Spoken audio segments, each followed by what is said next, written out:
What did Lord Krishna do that terribly embarrassed his wife? And why is it still done to this day?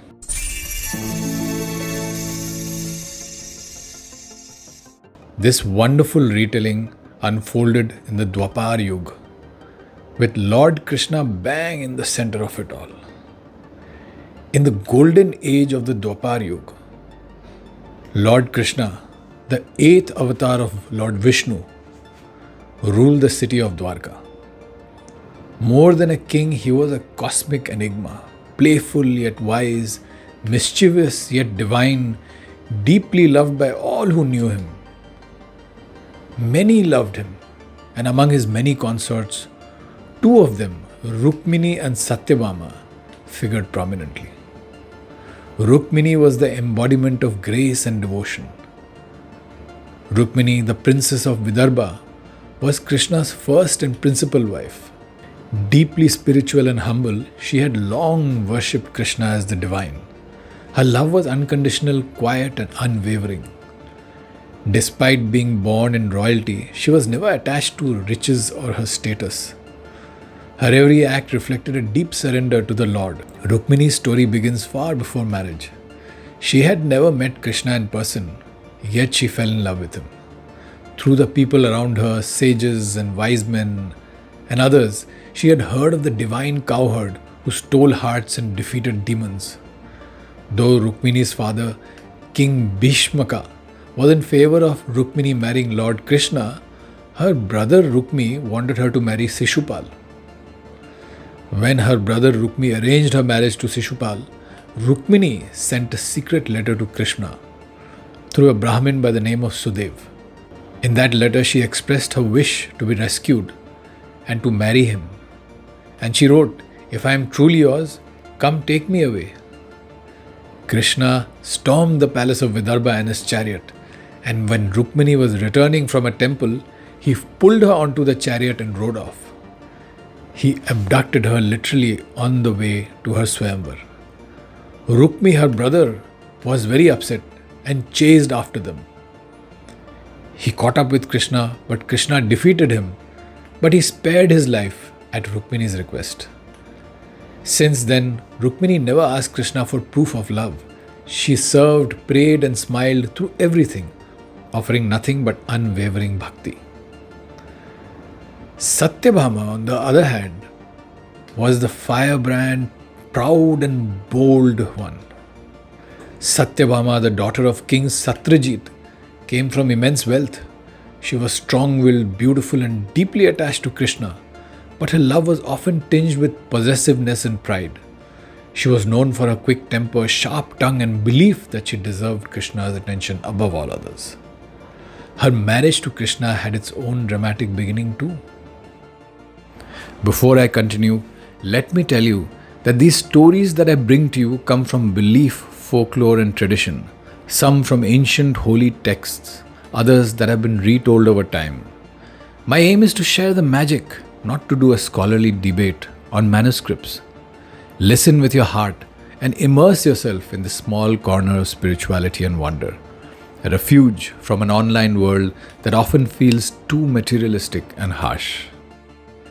Satyabhama's father, King Satyajit, was a great devotee of Suryadev, the sun god. His devotion and prayers earned him the gift of a divine gem called the Syamantaka from the sun god. This wondrous gem produced 8 measures of gold every day. When Krishna came to know about it, he advised King Satyajit to keep it in the temple of the sun god, as it was a very powerful artifact. Satyajit refused to part with the gem and did not keep it with the kingdom or in the temple of Surya, the sun god. Sometime later, Satyajit's brother Prasena went to the forest while carrying the gem with him, and soon after he went missing.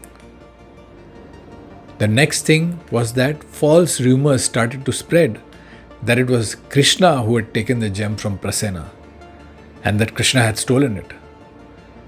Krishna must have taken it. Who else would desire such a gem? People started to say. However, rather than react in anger, Krishna set out to clear his name. He went looking for the gem and entered the forest. where he tracked Prasena's trail. He found that the prince had been killed by a lion. But then he found that the lion had been slain too by Jambavan, none other than the ancient bear king of the time of the Ramayana, who had helped Lord Ram to battle Ravan. He was one of the generals of Lord Ram's army. When Krishna asked Jambavan for the gem, Jambavan refused. And then there was a tremendous battle. What followed was 28 days of dueling between Krishna and Jambavan. It shook the cave and the forest all around. Finally, as Jambavan observed Krishna, he came to realize Krishna's true identity as an avatar of none other than his beloved Rama.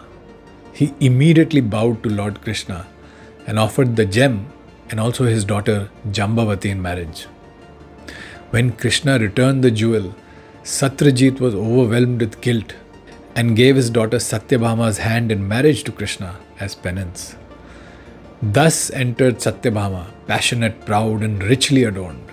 The years passed, and on one of Krishna's birthdays, Satyabhama, wanting to show her love and outdo the other queens, decided to perform a Tulabharam. A Tulabharam is a sacred ritual where one donates items equal to the weight of the deity. Confident in her wealth, she declared she would weigh Krishna against pure gold and distribute as charity, thus proving her devotion for Krishna. A grand weighing scale was prepared in the town. Krishna arrived smiling and sat down on the scale. Satyabhama began placing bars of gold, coins, and ornaments on the other side. She kept putting gold, but the scale did not move. She added more gold, yet there was no effect. She summoned her attendants to bring her jewels, bangles, and every last ornament that she owned. Still, Krishna sat light as a feather, but heavier than the universe. This was, of course, all Lord Krishna's play. Long back in Gokul, there had been a similar incident when Trinavarta, a wind demon, tried to fly away with baby Krishna. This demon found himself weighed down mid-air by the colossal weight of baby Krishna and crashed to his doom. This was Krishna's Leela, his divine play. He appeared as a man but was Jagannath, the Lord of the universe. His weight was not bound to the laws of the world, but to the weight of love.